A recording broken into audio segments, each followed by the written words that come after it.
Salam alaikum wa rahmatullah.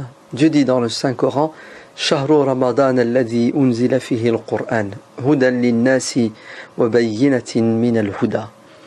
Le Coran a été révélé durant le mois de Ramadan. Et on sait tous, en tant que musulmans, que le Coran, c'est le livre, c'est la lecture. Ainsi, le propre du musulman pendant le mois de Ramadan, c'est d'accepter cette révélation en essayant d'avoir un contact journalier avec le Coran, à travers la lecture du Coran.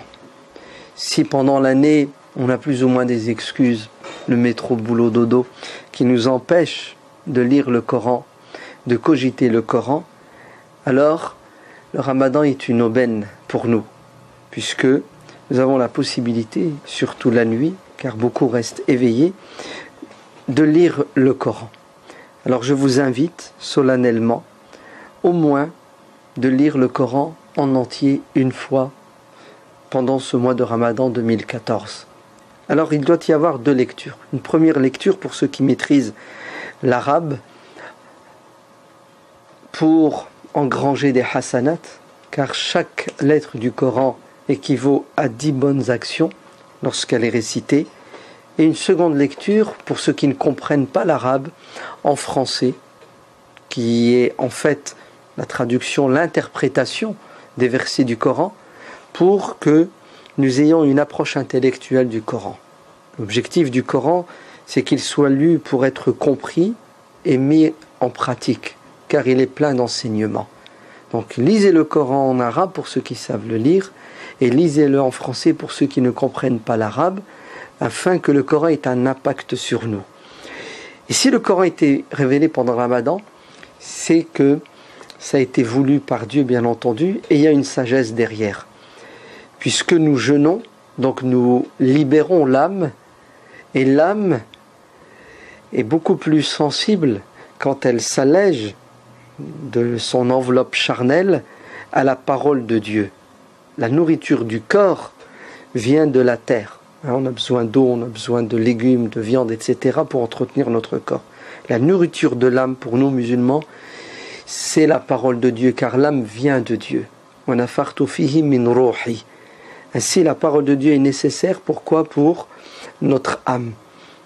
Le Coran repose, c'est un repos quand on le lit, et c'est aussi une plus-value intellectuelle, puisque ça nous permet de mieux comprendre le sens de la vie. Et ça nous permet aussi de nous découvrir nous-mêmes qui nous sommes, car le Coran s'adresse à nous. L'imam al-Ghazali dit « Lis et récite le Coran comme s'il t'était adressé à toi uniquement. » C'est toi qui es interpellé par Dieu. Donc, Aïcha radiallahu anha a dit que le prophète sallallahu alayhi wa sallam était un Coran ambulant. C'est-à-dire, le prophète s'est imprégné de la morale coranique. Si on le voyait agir, et à travers ses actions, voyez la parole de Dieu. Et il faut que le Coran ait un impact sur nous pendant le Ramadan, et bien entendu après le Ramadan. À travers quoi ? À travers notre comportement. Ne jeûne pas comme il se doit et n'a pas compris le Coran celui qui pendant le Ramadan se met en colère pour un oui, pour un non. Le Coran dit wal kazimin al-ghayz, et ceux qui arrivent à maîtriser leur colère. Mais comment voulez-vous que l'on se maîtrise si on ne comprend pas le message divin? Et comment voulez-vous comprendre le message divin si vous n'avez pas de contact avec lui? Alors au travail, l'écoute du Coran est une nécessité, une obligation. La lecture et la réflexion autour des versets coraniques est une obligation pour notre santé spirituelle et notre santé intellectuelle.